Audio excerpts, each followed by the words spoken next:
ರಾಶಿಗಳಲ್ಲಿ ಮುಂದಿನ ರಾಶಿ ಸಿಂಹರಾಶಿ. ಸಿಂಹರಾಶಿ ಅಂತ ಬಂದಿದ ತಕ್ಷಣ ಎಲ್ಲರ ಕಿವಿ ಒಂದು ಕ್ಷಣ ನೆಟ್ಟಗಾಗುತ್ತೆ. ಯಾಕೆಂತಂದರೆ ಸಿಂಹರಾಶಿಗೆ ಈಗಾಗಲೇ ಬೇರೆ ರೀತಿ ಬಿಲ್ಡಪ್ ತೊಗೊಂಡ್ಬಿಟ್ಟಿದ್ದೀವಿ. ಏನಪ್ಪ, ಇವತ್ತು ಸಿಂಹರಾಶಿ ಗ್ರಹಣ ಸಂಭವಿಸಿದೆ. ಸಿಂಹರಾಶಿಯಲ್ಲಿರ್ತಕ್ಕಂಥವ್ರಿಗೆ ಟೆನ್ಷನ್ ಜಾಸ್ತಿ ಆಗಿದೆ. ಏನಾಗುತ್ತೋ ಏನೋ, ಮೊದಲೇ ಪರಿಸ್ಥಿತಿ ಹೀಗೆ, ಸಿಂಹರಾಶಿನಲ್ಲಿರ್ತಕ್ಕಂಥವ್ರಿಗೆ ಇವಾಗ ಹೇಗೋ ಏನೋ ಅಂತ ಸಾಕಷ್ಟು ಆಲೋಚನೆಗಳಿರುತ್ತೆ. ಮೊದಲನೇದಾಗಿ ಒಂದು ಧೈರ್ಯ ಕೊಡ್ತೀನಿ. ಸಮಸ್ಯೆ ಇದೆ ಅಂತಂದ ಮೇಲೆ ಪರಿಹಾರ ಖಂಡಿತ ಇದೆ.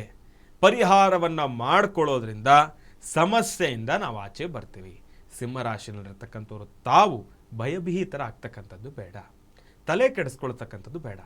ಸಮಸ್ಯೆ ಇದೆ, ನಾನಿಲ್ಲ ಅಂತ ಹೇಳ್ತಾ ಇಲ್ಲ, ಆದರೆ ಅದಕ್ಕೆ ಸೂಕ್ತ ಪರಿಹಾರನೂ ಇದೆ. ಯಾರೂ ಆಲೋಚನೆ ಮಾಡಬೇಡಿ. ಹಿಂಗೆ ಹೇಳಿದ್ವಿ ಅಂತ ತಲೆ ಬೀಸ್ಕೊಂಡು ನಡೀತಕ್ಕಂಥದ್ದು ಬೇಡ. ಹಾಕ್ತಕ್ಕಂಥ ಪ್ರತಿಯೊಂದು ಹೆಜ್ಜೆನಲ್ಲೂ ಕೂಡ ಧರ್ಮ ಮಾರ್ಗವಾಗಿ ಮುಂದುವರಿತಕ್ಕಂಥದ್ದು, ಹಿರಿಯರನ್ನು ಗೌರವಿಸ್ತಕ್ಕಂಥದ್ದು, ಪ್ರಾರ್ಥನೆಯನ್ನು ಮಾಡ್ತಕ್ಕಂಥದ್ದು ಬಹಳ ಉತ್ತಮ. ಸಿಂಹರಾಶಿನಲ್ಲಿರ್ತಕ್ಕಂಥವ್ರು ತಾವು ಆದಷ್ಟು ಇವತ್ತಿನ ದಿವಸ ಹಾಕ್ತಕ್ಕಂಥ ಹೆಜ್ಜೆಯಲ್ಲಿ ಒಂದು ಎಚ್ಚರ ಇರಲಿ, ಜೋಪಾನವಾಗಿ ಎಡುವತಕ್ಕಂಥದ್ದಿರುತ್ತೆ. ಸಮಸ್ಯೆಗಳು ಒಂದಿಷ್ಟು ಕಟ್ಟಿಟ್ಟ ಪುತ್ತಿ ಅಂತಲೇ ಹೇಳ್ಬೋದು. ಎಲ್ಲದಕ್ಕಿಂತ ಹೆಚ್ಚಾಗಿ ಎಲ್ಲೋ ಒಂದು ಕಡೆ ನಿಮ್ಮ ಘನತೆಗೆ, ಗೌರವಕ್ಕೆ, ನಿಮ್ಮ ಹೆಸರಿಗೆ ಒಂದಿಷ್ಟು ಸಮಸ್ಯೆಗಳು ಉಂಟಾಗ್ತಕ್ಕಂಥದ್ದಿರುತ್ತೆ. ಎಲ್ಲೋ ಒಂದು ಕಡೆ ಮಕಭಂಗ ಆಗ್ತಕ್ಕಂಥದ್ದಿರುತ್ತೆ, ಅವಮಾನಗಳನ್ನು ಅನುಭವಿಸ್ತಕ್ಕಂಥದ್ದಿರುತ್ತೆ. ಮಾಡದೇ ಇರ್ತಕ್ಕಂಥ ತಪ್ಪುಗಳಿಗೆ ತಾವು ತಲೆ ಕೊಡಬೇಕಾಗ್ತಕ್ಕಂಥದ್ದಿರುತ್ತೆ. ತಾವು ದೇಹದ ಮೇಲ್ಭಾಗದಲ್ಲಿ ತಮಗೆ ಸಮಸ್ಯೆ ಎದುರಾಗುತ್ತೋ ಏನೋ ಗೊತ್ತಿಲ್ಲ, ಆದರೆ ಆಂತರಿಕವಾಗಿ ಒಂದಿಷ್ಟು ಆರೋಗ್ಯ ಸಮಸ್ಯೆಗಳಿಂದನೂ ಕೂಡ ನರಳತಕ್ಕಂಥವ್ರು ಇರ್ತೀರಿ. ಅದರ ತತ್ಸಮಾನವಾಗಿ ನಾವು ನೋಡೋದಾದರೆ ಪ್ರಸ್ತುತ ಬೆಂಗಳೂರಲ್ಲಿ ಹವಾಮಾನವೂ ಕೂಡ ಹಾಗೇ ಇದೆ. ಏನು ಮಳೆ ಅಂತೂ ಇಲ್ಲಿ ಬೆಂಗಳೂರು ಇದು ಚಿಕ್ಕಮಗಳೂರು ಏನೋ ಗೊತ್ತಾಗ್ತಾ ಇಲ್ಲ, ಅಷ್ಟು ಚೆನ್ನಾಗಿದೆ ವಾತಾವರಣ.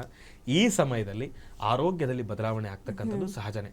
ಇವಾಗ ಒಂದು ದಿವಸ ಹೀಗೆ ಒಂದು ಕಾರ್ಯಕ್ರಮವನ್ನು ನೋಡಬೇಕಾದ್ರೆ ಓರ್ವ ವ್ಯಕ್ತಿ ಒಬ್ಬರು ಗುರುಗಳಿಗೆ ಒಂದು ಪ್ರಶ್ನೆ ಮಾಡ್ತಾರೆ. ಗುರುಗಳು ನೋಡಪ್ಪ ಆರೋಗ್ಯ ಸಮಸ್ಯೆ ಆಗುತ್ತೆ ಅಂತಾರೆ. ಹೌದು, ಆಚೆ ಕಡೆ ವಾತಾವರಣ ಹಂಗಿದೆ. ಆ ರೀತಿ ಆಗ್ತಕ್ಕಂಥ ಆರೋಗ್ಯದ ಬದಲಾವಣೆಗಳು ಬೇರೆ. ಆದರೆ ಇಲ್ಲಿ ಗ್ರಹಗತಿಗಳಲ್ಲಿ ಉಂಟಾಗ್ತಕ್ಕಂಥ ಆರೋಗ್ಯದ ಬದಲಾವಣೆಗಳು ಹೇಗಾಗುತ್ತೆ ಅಂತಂದರೆ, ಸಾಧಾರಣವಾಗಿ ನಾವು ಅನುಭವಿಸ್ತಕ್ಕಂಥ ಒಂದಿಷ್ಟು ಸೂಕ್ಷ್ಮಗಳನ್ನು ನಾವು ಏನಂತೀವಿ ಅಂತಂದರೆ, ಒಳಗಡೆ ಇರ್ತಕ್ಕಂಥ ಆರೋಗ್ಯದ ಒಂದು ಬದಲಾವಣೆಯ ಸೂಕ್ಷ್ಮಗಳು ಅದಕ್ಕಿಂತ ಸ್ವಲ್ಪ ಜಾಸ್ತಿ ಇರುತ್ತೆ.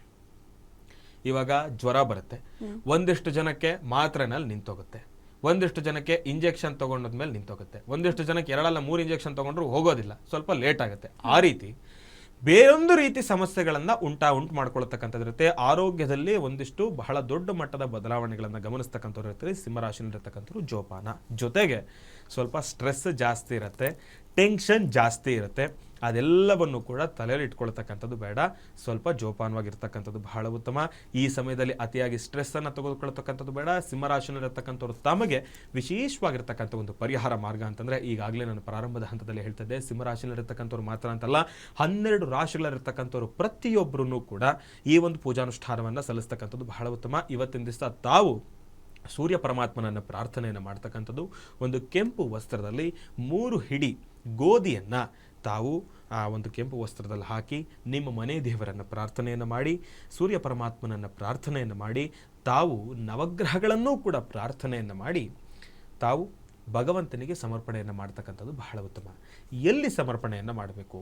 ನಿಮ್ಮ ಮನೆಯಲ್ಲಿರ್ತಕ್ಕಂಥ ಮನೆ ದೇವರಲ್ಲೇ ಸಮರ್ಪಣೆಯನ್ನು ಮಾಡ್ತಕ್ಕಂಥದ್ದು ಬೇಡ.